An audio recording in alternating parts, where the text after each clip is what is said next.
Bien-aimés en notre Seigneur Jésus-Christ de Nazareth, bonsoir. Dans cette troisième et dernière partie de notre enseignement sur Jésus-Christ en Afrique, nous allons aborder un thème central, souvent mis en avant par ceux qui combattent ou qui rejettent l'évangile sur notre continent. Ce thème, c'est le retour aux sources. Quand j'entends dire quittons la religion des Blancs, quittons leur Dieu, retournons à nos sources, appelons nos ancêtres. J'avoue que parfois ces paroles sont fortes, mais elles sont surtout identitaires. Parfois même elles sont séduisantes, elles sont agréables à entendre. Elles donnent l'impression d'un réveil. On va dire, ah oui, les Africains sont en train de se réveiller. Ils veulent prendre leur destin en main. Ces paroles nous font penser à une reconquête, à un retour à soi. Mais avant de suivre un slogan, ou de suivre une émotion ou bien un mouvement populaire, il est important de s'arrêter un instant et puis de se poser une question essentielle, simple et honnête. De vous à moi, de quelle source on parle réellement? Parce que toutes les sources ne donnent pas la vie, hein? Et tout ce qui est ancien n'est pas forcément vrai. Tout ce qui est ancien n'est pas forcément porteur de lumière. Tout ce qui est ancien n'est pas forcément capable de te sauver. Honorer nos ancêtres ne signifie pas qu'il faut leur attribuer un rôle que Dieu ne leur a jamais confié. Respecter l'histoire ne veut pas dire qu'il faut confondre héritage culturel et vérité spirituelle. Là, on n'est pas dans la fiction, on est dans la réalité. Mon analyse personnelle, c'est que retourner aux sources ne peut pas se faire dans la confusion. Ça ne peut pas se faire dans la peur. Ça ne peut pas se faire et ça ne doit pas se faire dans l'aveuglement. La vraie question n'est donc pas faut-il respecter nos ancêtres? La vraie question est la suivante. Quelle est la source qui donne réellement la vie? Quelle est la source qui donne réellement la vérité et le salut? C'est cette question-là que nous allons examiner ensemble avec calme, avec discernement et surtout à la lumière de la parole de Dieu. Bien-aimés en notre Seigneur Jésus-Christ de Nazareth, pour un Africain, retourner aux sources ne veut pas dire revenir aux fétiches ou aux peurs anciennes. Retourner aux sources, c'est revenir à la première rencontre vraie, celle où l'Afrique a cherché Dieu avec intelligence et soif. La véritable source, là, c'est l'Éthiopien. L'Éthiopien de Acte 8 n'était pas perdu. C'était un Africain, mais il n'était pas ignorant. Il ne fuyait pas Dieu pour chercher des solutions ailleurs. Il lisait la parole. Il cherchait à comprendre. Et il demandait, mais de qui le prophète parle? Voilà la véritable source. Vous nous demandez de retourner aux sources, retournons à l'Éthiopien. Il était intelligent. Il cherchait à connaître Dieu. Et déjà à cette époque, il demandait, mais qui est le Jésus-Christ? Qui est le Messie dont le prophète parle? C'est ça la véritable source. Donc si vous me demandez de retourner aux sources, je suis d'accord. Ensemble, retournons aux sources. Retournons à l'Éthiopien. Allons lire le texte d'Ésaïe et cherchons à savoir qui est ce Jésus-Christ dont parle le prophète Ésaïe. C'est ça la véritable source. Voyez-vous, avant les colons, avant les confusions, avant tous les mélanges, les amalgames et tout ça, un Africain cherchait déjà Dieu sincèrement. Et Dieu l'a rencontré à travers Jésus-Christ. Donc pour nous, Africains, retourner aux sources, c'est redevenir comme cet Éthiopien. Chercher Dieu de tout notre cœur. Écouter la parole. Laisser Jésus-Christ se révéler à nous. Et marcher dans la joie d'une foi libre et éclairée. Parce que quand un Africain cherche Dieu sincèrement, Dieu ne le renvoie jamais en arrière. Non. Retourner aux sources ne signifie pas retourner aux fétiches, à la sorcellerie, à la magie noire ou au maraboutage. C'est ça que vous appelez les sources là. C'est ça que vous appelez les sources. Aux fétiches qui ont été domptés pour que les colons entrent. C'est à ça que vous voulez nous ramener. Vous ne préférez pas qu'on retourne à Jésus-Christ, mais vous préférez retourner aux fétiches qu'on avait lorsqu'ils sont arrivés. C'est ça vos sources. Retourner aux sources ne consiste pas à réveiller les ancêtres pour leur demander des choses qu'ils n'ont jamais su donner. Soyons honnêtes et lucides. Quand vous parlez de nos ancêtres là, vous parlez de qui?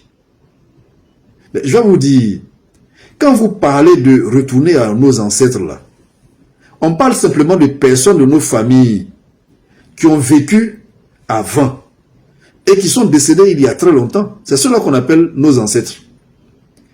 Mais bien aimé, parmi ces ancêtres-là, il y avait tout dedans. Il y avait des hommes et des femmes courageux. Mais il y avait aussi des gens qui ont échoué dans leur vie. Il y avait des alcooliques. Il y avait des drogués. Il y avait des violents. Il y avait des bandits. Il y avait des personnes qui n'avaient aucune instruction. Il y avait des gens qui n'avaient aucune vision, qui n'avaient aucun repère. C'est tout cela qu'on appelle nos ancêtres. Quand vous dites retournons à nos ancêtres là, vos ancêtres dans 100 ans, 200 ans, vos ancêtres que vous allez appeler pour vous aider là, c'est eux que vous voyez sur les réseaux sociaux aujourd'hui. Les gens qui passent leur temps à insulter tout le monde sur Internet, sur les réseaux sociaux là. Dans 100 ans, 200 ans, vos ancêtres que vous allez invoquer avec vos bouteilles de guinaï, l'eau que vous allez verser là, c'est eux là, qui sont sur Internet en train d'insulter tout le monde aujourd'hui. Vos ancêtres là, c'est eux. C'est ça que vous voulez? Donc, si vous voulez savoir qui seront vos ancêtres dans 100 ans, 200 ans, regardez sur Internet. C'est eux. Le simple fait qu'une personne soit décédée depuis longtemps ne lui donne pas automatiquement la sagesse. Je suis désolé. Ça ne lui donne pas la lumière. Ça ne lui donne pas la capacité de vous guider, de guider des vivants. Mais il y a des gens que vous voyez aujourd'hui sur les réseaux sociaux. Quand vous les regardez là, ceux-là dans 100 ans, 200 ans, c'est ceux-là que vous allez appeler pour vous aider. Ah, mais vous êtes mal barré, hein? Vous êtes mal barré. Posons-nous une question simple et logique. Comment quelqu'un qui n'a jamais mis les pieds à l'école peut aider ton enfant à réussir à l'examen, à un examen qu'il ne connaît même pas? C'est-à-dire que toi, ton enfant s'en va faire l'examen de master. Tu verses une bouteille d'eau et tu appelles ton ancêtre. Mais le type n'a jamais mis les pieds dans une école. Qu'est-ce qu'il sait du master? Et toi, tu vas, tu l'appelles, tu verses l'eau, tu sacrifies un animal. Parfois même tu sacrifies quelqu'un pour appeler un type qui n'a jamais mis les pieds dans une classe pour aider ton enfant à faire le master. Qu'est-ce que lui sait du master? Il ne sait même pas ce qu'on appelle le bac. Vous avez des gens qui n'ont jamais entrepris. C'est-à-dire le type, lui, n'a jamais travaillé de ses 10 doigts. Il a dormi chez ses parents. Il a fait tellement de bêtises qu'on l'a banni du village. 300 ans plus tard, toi, tu veux créer une entreprise. Et tu vas verser l'eau pour appeler ce gars-là. Alors, moi, dès maintenant, j'aimerais parler à mes enfants, à mes descendants. Si dans 200 ans, 300 ans, vous voulez aller sur la Lune, vous voulez résoudre de grands problèmes de mathématiques, ne m'invoquez pas. Je ne connais rien aux sciences. Donc, je ne serai pas un ancêtre utile pour vous. Il ne faut surtout pas croire que quand on est de l'autre côté, on sait toutes choses. Non, je ne pourrai pas vous aider. Mais si vous voulez rencontrer Jésus-Christ, vous m'invoquez, je vous montrerai le chemin. Donc, même en tant qu'ancêtre, chacun a sa limite. Comment quelqu'un qui a échoué dans sa propre vie peut devenir une référence pour construire l'avenir de vos descendants? Ce n'est pas du mépris, hein, mais c'est du discernement. Il faut être lucide. Honorer nos ancêtres, c'est reconnaître leur existence et leur histoire. D'accord, mais ça s'arrête là. C'est tout. Vous avez vu où le monde s'en va? On parle maintenant de guerre nucléaire. Allez appeler vos ancêtres qui ont fait la guerre à l'époque des Samouraïs, là, avec leurs fusils, les musqués, là. Allez les invoquer pour participer à la guerre nucléaire. Vous allez voir ce que ça va donner. Il ne sait même pas ce qu'on appelle missile à courte portée, à longue portée. Et lui, tu vas aller le chercher avec son sabre, tu vas l'invoquer, tu vas verser l'eau, tu vas lui donner la boisson, tu vas lui donner un animal, tu vas sacrifier un animal pour aller le chercher, pour venir participer à une guerre nucléaire. Voyez-vous, mes bien-aimés en notre Seigneur Jésus-Christ de Nazareth, confiez son avenir, confiez ses enfants, confiez des décisions spirituelles importantes à des esprits du passé, mais c'est se tromper de source. Retourner aux sources, ce n'est pas retourner en arrière. Retourner aux sources, c'est retourner à ce qui donne la vie, la lumière, la sagesse et l'espérance. Cette vraie source-là, c'est le Messie annoncé par les prophètes. Celui que l'Éthiopien est allé chercher avec intelligence, avec soif, avec acharnement, au point de parcourir de longues distances pour comprendre les Écritures. Et cette vraie source-là a un seul nom, c'est Jésus-Christ de Nazareth. Bien-aimé en Jésus-Christ, notre Seigneur et Sauveur, cherchez Dieu comme l'Éthiopien du texte de Actes des Apôtres, c'est-à-dire que cherchez Dieu avec humilité, avec intelligence et avec persévérance, c'est ça le véritable retour aux sources. Bien-aimé à notre Seigneur Jésus-Christ de Nazareth, en conclusion pastorale de notre enseignement, permettez-moi d'ouvrir une parenthèse importante avec respect, mais surtout avec lucidité. Voyez-vous, beaucoup disent aujourd'hui, nous avons quitté le Dieu des Blancs, nous sommes retournés à nos sources. Mais si vous le voulez bien, regardons les faits calmement à l'analyse de certains éléments. Premièrement, nous allons analyser les objets pour nos rituels. Voyez-vous bien aimé, quand certains prétendent adorer leur Dieu africain, ils utilisent parfois des bouteilles de gin pour faire des libations. Or, posons-nous une question simple, honnête, mais logique. Le gin là, vient-il d'Afrique? Le gin que vous utilisez pour faire la libation, vient-il d'Afrique? Mais non. Le gin est une boisson importée, historiquement présentée comme venue d'Europe, notamment de Hollande. C'est écrit sur la bouteille.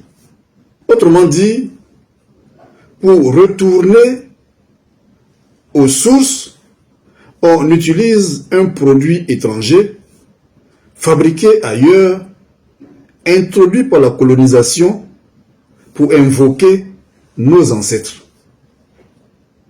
Soyons cohérents.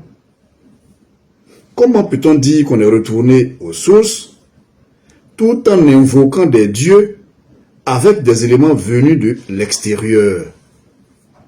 Je veux comprendre.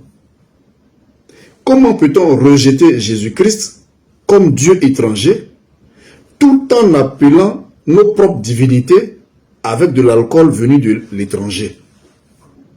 Et c'est pour cela que choisir Jésus-Christ en Afrique, ce n'est pas trahir l'Afrique, ce n'est pas renier son identité, c'est choisir la vérité vivante, celle qui dépasse les frontières, les cultures et même les époques. En deuxième analyse, voyons maintenant les noms de nos dieux. Bien-aimés en notre Seigneur Jésus-Christ de Nazareth, nous allons poursuivre cette réflexion avec calme et lucidité. Depuis le début, je l'ai dit, c'est avec lucidité et avec calme, pas pour critiquer. Dans certaines régions d'Afrique, on appelle les génies ou les dieux locaux des bossons. On entend souvent les gens dire les bossons. Mais arrêtons-nous un instant sur ce mot bosson. Que représente le mot bosson? À la vérité, le mot bosson désigne un morceau de bois lourd. Vous pouvez chercher dans le dictionnaire. Désigne un morceau de bois lourd qu'on appelle également un bélier, qui est un outil qu'on utilise pour défoncer la porte.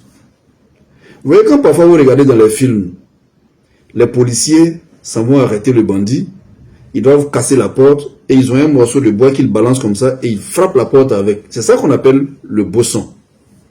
Et à l'époque, les soldats utilisaient cela pendant les périodes de guerre pour défoncer les portes de l'ennemi. Et c'est ce morceau de bois qu'on appelle le bélier qui s'appelle également le bosson. C'est ça le nom de votre génie. Et maintenant, posons-nous une question simple. Qui a donné ce nom de bosson à vos génies? Ces appellations ne viennent certainement pas de révélations spirituelles ancestrales. Voyez-vous, elles sont souvent issues du langage qui a été imposé par la colonisation, par l'administration centrale quand les Blancs sont arrivés, par le contact avec les puissances étrangères. Voilà la réalité. Mais allons plus loin. Même le nom Afrique, le nom de votre continent Afrique, ce n'est pas son nom originel africain. Ce nom Afrique a été donné par les Grecs et les Romains en hommage à une divinité qui s'appelle Afrikia. Récapitulons donc calmement. Le nom de notre continent vient de l'extérieur. Le nom de certains de nos dieux vient de l'extérieur. Les objets que nous utilisons pour adorer nos dieux viennent de l'extérieur. Et malgré ça, vous me dites à moi que vous êtes retourné aux sources. Votre source est où exactement? Quelle est réellement votre source à laquelle vous êtes retourné? Parce que retourner aux sources, ça ne doit pas être un simple slogan. Ça doit être une réalité palpable. En troisième analyse, nous allons parler un peu des défenseurs africains, ceux qui défendent la thèse du retour aux sources. Parlons un peu d'eux. Bien-aimés en notre Seigneur Jésus-Christ de Nazareth, allons encore plus loin avec honnêteté. Certains disent même, moi je préfère croire en mes ancêtres. Mais regardons la réalité de leur vie. Ces mêmes personnes-là qui nous disent de retourner à nos ancêtres sont en permanence sur Facebook. Elles portent des montres et des bijoux de grande valeur. Elles roulent dans de grosses voitures. Elles envoient leurs enfants étudier et passer leurs vacances aux États-Unis, à Paris. Voilà les gens qui vous demandent de retourner à vos ancêtres et de retourner à vos sources. Alors, posons une question simple, sans colère et sans mépris. Vous parlez de quelle source exactement? Quand vous avez ce train de vie-là et que vous nous demandez de retourner aux sources, vous parlez de quelle source exactement? Mais si vos sources sont vraiment les sources d'hier, pourquoi vous vivez entièrement avec les outils d'aujourd'hui? Pourquoi vous utilisez les nouvelles technologies, les nouveaux systèmes, les routes, les banques, les écoles et les pays du monde moderne? Vous utilisez tout cela, mais vous voulez chercher le salut spirituel dans un passé idéalisé que même vos ancêtres n'ont jamais connu, comme vous l'imaginez. Il faut être cohérent. Vous voulez retourner à vos ancêtres? Vous voulez retourner à vos sources? Mais lisez les livres d'histoire. Voyez comment vos ancêtres vivaient. Et retournez là-bas.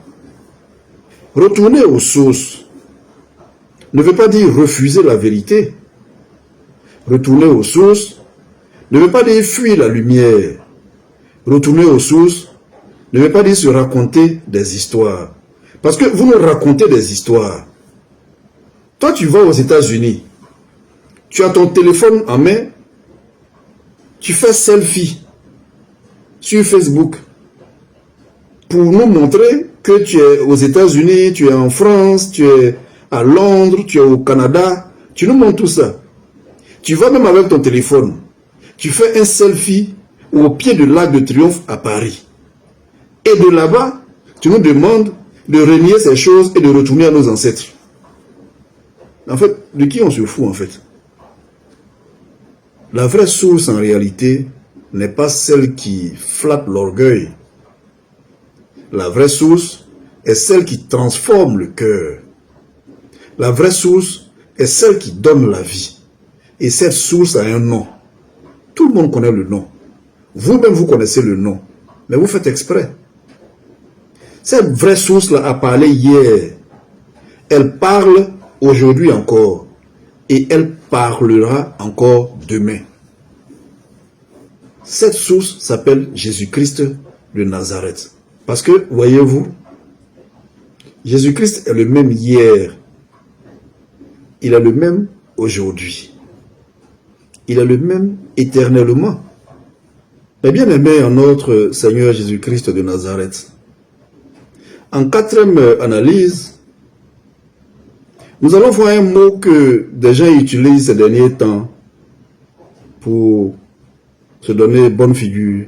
Le mot OTEP. Vous les entendez partout sur les réseaux sociaux. OTEP. Que veut dire OTEP? Voyez-vous bien aimé en Jésus-Christ notre Seigneur et Sauveur, vous connaîtrez la vérité vous affranchira. Alors quand vous les jeunes là, vous dites OTEP, OTEP, vous ne savez pas ce que vous faites. Mais ceux qui vous ont envoyé ces choses, ils savent ce qu'ils font. Parce que là où le monde est arrivé là, chacun doit dire publiquement de quel côté il est. Soit tu es avec Jésus-Christ, soit tu es contre Jésus-Christ. Ça n'a rien à voir avec la religion. Il y a deux camps. Ce n'est pas une question de religion. Et aujourd'hui, quand tu fais ton choix là, il faut venir publiquement l'annoncer. C'est ce qui est en train de se passer aujourd'hui, quand vous voyez sur les réseaux sociaux. Les gens qui hier déclaraient partout qu'ils sont avec Jésus, ils sont pasteurs, ils prêchent dans la maison de Dieu, ils parlent au peuple de Dieu. Mais aujourd'hui, ils disent non, je ne suis plus dans votre affaire de pasteur, je fais autre chose. Parce que le moment est arrivé, l'heure est arrivée où chacun doit dire de quel côté il est. Et chacun doit faire sa déclaration publique pour que son maître qui est derrière lui le prenne en charge. Suivez un peu l'actualité, vous allez comprendre. Suivez l'actualité. Dans ces derniers temps, vous allez voir beaucoup de personnes qui vont vous surprendre par leurs déclarations. Et toutes ces choses se passent simplement parce que le royaume de Dieu est arrivé. Jésus-Christ m'envoie vous annoncer la bonne nouvelle. Le royaume de Dieu est arrivé. Il est là. Chacun doit déclarer son appartenance au royaume de Dieu ou son opposition au royaume de Dieu. Et donc aujourd'hui, là, les deux camps doivent s'affirmer. Soit tu es avec Jésus-Christ, soit tu es contre Jésus-Christ. Ça n'a rien à voir avec une affaire de religion. Et c'est pour cela que ceux-là sont en train de recruter le maximum de personnes. À travers des choses simples auxquelles on ne fait pas attention. Donc quand ils vous disent, il faut dire OTEP, OTEP, toi tu le dis. Pour toi, c'est une simple salutation. Tu ne sais pas ce que c'est. Je vais t'expliquer ce que veut dire OTEP. Et puis tu vas comprendre. Et à partir de là, tu vas faire ton choix. Et ton choix, tu vas l'assumer. Bien-aimé en Jésus-Christ, notre Seigneur et Sauveur, que veut dire OTEP? OTEP, son sens premier est bien connu, bien documenté par l'égyptologie. Donc ceux qui ont étudié l'égyptologie savent exactement ce que OTEP veut dire. Dans un premier temps, voyons le sens linguistique et historique de OTEP. Bien-aimé en notre Seigneur Jésus-Christ de Nazareth, en ancien égyptien, OTEP signifie principalement la paix, le repos, la satisfaction, l'apaisement. Ça veut dire être en harmonie, être en paix avec les dieux. C'est très important, OTEP. La question maintenant que toi tu dois te poser quand tu dis OTEP, on te demande d'être en harmonie avec les dieux. Avec quel Dieu? Tu as cherché à savoir? Tu as cherché à savoir? Mais il faut chercher à savoir. Pose-le la question. Vous me demandez d'être en paix et en harmonie avec les dieux, mais de quel Dieu il s'agit? Pose-le la question. Ce mot Hotep, on le retrouve dans les inscriptions funéraires, dans les prières et les formules religieuses de l'Égypte antique. À l'origine donc, Hotep est un terme religieux et rituel qui est lié aux divinités égyptiennes, au culte des morts, à l'ordre cosmique qu'on appelle le Mahat. C'est ça, Hotep à l'origine. Maintenant, quel est le symbolisme ancien du mot Hotep? Voyez-vous bien aimé en Jésus-Christ, notre Seigneur et Sauveur, sur le plan symbolique, le mot Hotep là, c'est-à-dire quand on regarde dans les hiéroglyphes, le mot Hotep est représenté par un pain qui est posé sur une natte. Et ce symbole-là évoque la nourriture terrestre, c'est-à-dire celui qui nourrit le corps. Et dans la pensée religieuse égyptienne, cela représente une forme de nourriture céleste qui est liée aux divinités de l'au-delà. Autrement dit, Hotep n'est pas à l'origine une simple salutation neutre. Non, c'est un mot qui est chargé de sens religieux et rituel, qui est lié aux offrandes, aux dieux et au monde spirituel de l'Égypte antique. Donc quand toi tu prononces Hotep, tu te mets automatiquement en contact et en connexion avec les morts égyptiens de l'Égypte antique.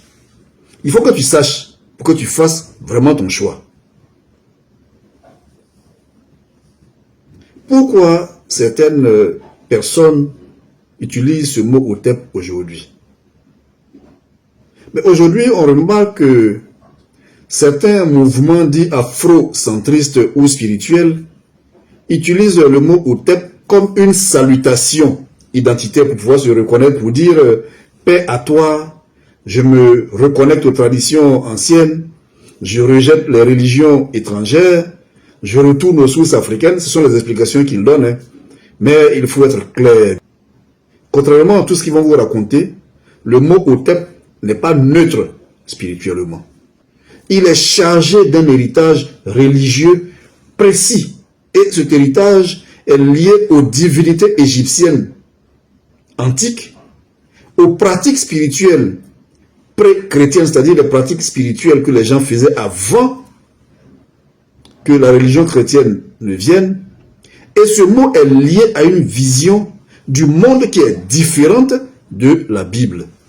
Nous allons maintenant voir un point de discernement qui est très important. Bien-aimé en Jésus-Christ, notre Seigneur et Sauveur, quand tu dis Hotep, tu n'es pas simplement en train de dire bonjour. Non. Quand tu dis Hotep, en réalité, tu es en train de reprendre un code spirituel qui est ancien. Je répète, quand toi tu salues Hotep, pour toi c'est une salutation normale. Mais pour eux, ça veut dire que tu es en train de reprendre un code spirituel ancien. C'est une programmation spirituelle que tu fais sur toi-même. Dire Hotep, c'est utiliser un mot qui historiquement était adressé aux dieux et aux morts. Donc quand tu dis Hotep, tu te mets en contact avec les anciens dieux égyptiens et avec les morts égyptiens. Beaucoup l'emploient sans en connaître le sens réel, pensant que c'est seulement une affaire culturelle, une histoire de simple salutation. Vous aimez tellement suivre la mode. C'est la mode là qui va vous tuer. Maintenant, nous allons voir le regard que la Bible peut porter sur ce mot Hotep. Et c'est un regard qui est vérifiable. Hein. Dans la Bible, la paix ne vient jamais d'un mot rituel.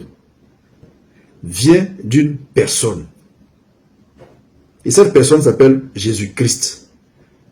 Je vous laisse la paix. Je vous donne ma paix. Je ne vous donne pas comme le monde donne. Parole de notre Seigneur Jésus-Christ de Nazareth dans Jean chapitre 14, verset 27. Donc la paix biblique n'est pas une formule ancienne. C'est une révélation vivante avec Dieu. Faisons une conclusion simple et honnête. Utiliser un mot sans en connaître l'origine spirituelle peut conduire à la confusion. Il faut faire attention. La Bible invite toujours à la lumière, au discernement et à la vérité. Éloignez-vous des slogans. La vraie question n'est pas « est-ce que ce mot est africain ?» Non. La vraie question est d'où ce mot vient spirituellement et où ce mot te conduit. C'est ça la vraie question. Bien-aimés en notre Seigneur Jésus-Christ de Nazareth, voyez-vous bien, l'Afrique traverse une période de grande recherche spirituelle et beaucoup parlent de retour aux sources, de réveil identitaire, de reconnexion. C'est bien tout ça. Cette soif est réelle et elle est légitime, c'est normal pour des gens de chercher d'où ils viennent. Mais la Bible nous enseigne une chose essentielle. Toute recherche spirituelle doit être orientée vers la bonne source. Le problème de notre continent n'est pas un manque de spiritualité. L'Afrique a toujours été spirituelle. Le vrai problème, c'est la confusion des sources. Bien-aimé en notre Seigneur Jésus-Christ de Nazareth. Aujourd'hui, l'application est simple. Première règle. Ne remplace pas la vérité par un symbole. Parce qu'un mot ancien, un rituel ancien, une salutation ou une tradition ne peuvent pas guérir ton cœur. La paix ne vient pas d'un héritage culturel, mais d'une relation vivante avec Dieu. Deuxième application. Ne combat pas une domination par une autre servitude. Tu vois, bien-aimé, tu quittes une religion mal comprise pour rentrer dans des pratiques obscures et ça, c'est pas une libération. Tu refuses Jésus-Christ parce que tu dis qu'il est un Dieu étranger. Mais tu acceptes de devenir esclave des dieux égyptiens anciens. C'est-à-dire que toi, tu es ivoirien, tu es malien, tu es sénégalais. Tu dis, je ne veux pas de Jésus-Christ parce que c'est un Dieu étranger. Mais je préfère être esclave des morts égyptiens. Tu as demandé aux morts égyptiens s'ils veulent de toi. Tu leur as demandé. Changer de chaîne, c'est pas être libre. Changer de maître, c'est pas être libre. Troisième application. Bien-aimé, reviens à la recherche sincère de Dieu. Tout comme l'Éthiopien dans Actes chapitre 8, l'homme intelligent cherche Dieu. Il lit, il questionne, il avance, jusqu'à ce que Dieu se révèle à lui clairement. Quatrième application. Jésus-Christ n'est pas contre l'Afrique. Il n'est ni étranger, ni colonial, ni occidental. Jésus-Christ a rencontré l'Afrique très tôt par révélation, pas par contrainte. Cinquième application. Le véritable retour aux sources, c'est revenir à Dieu. Ne reviens pas aux esprits du passé. Reviens à un Dieu vivant qui va te donner la paix, la dignité et la vérité. Africain bien-aimé, africaine bien-aimée, tu n'as pas besoin d'un mot ancien pour avoir la paix. Tu n'as pas besoin d'invoquer des morts pour réussir ta vie. Tu as besoin de rencontrer le Dieu vivant. Le Dieu qui connaît ton nom, qui t'appelle par ton nom. Le Dieu qui connaît ton histoire. Le Dieu qui connaît ton avenir. Tu vois, le vrai réveil de l'Afrique ne viendra pas des slogans. Ce n'est pas Otep qui va libérer l'Afrique. Le véritable réveil de l'Afrique va venir d'une rencontre personnelle avec Jésus-Christ. Afrique, mon Afrique, écoute la voix de l'Éternel ton Dieu. Ce n'est pas en regardant en arrière que tu seras guéri. C'est en levant les yeux vers la véritable source. Le Dieu vivant ne t'a jamais abandonné. Il t'a cherché très tôt. Il t'a rencontré sur la route. Il t'a parlé par révélation. Le temps de la confusion s'achève. Le temps des peurs héritées prend fin. Le temps de la vérité est arrivé. Le véritable retour aux sources, c'est le retour à Jésus-Christ. Et celui qui revient à Jésus-Christ ne sera jamais déçu.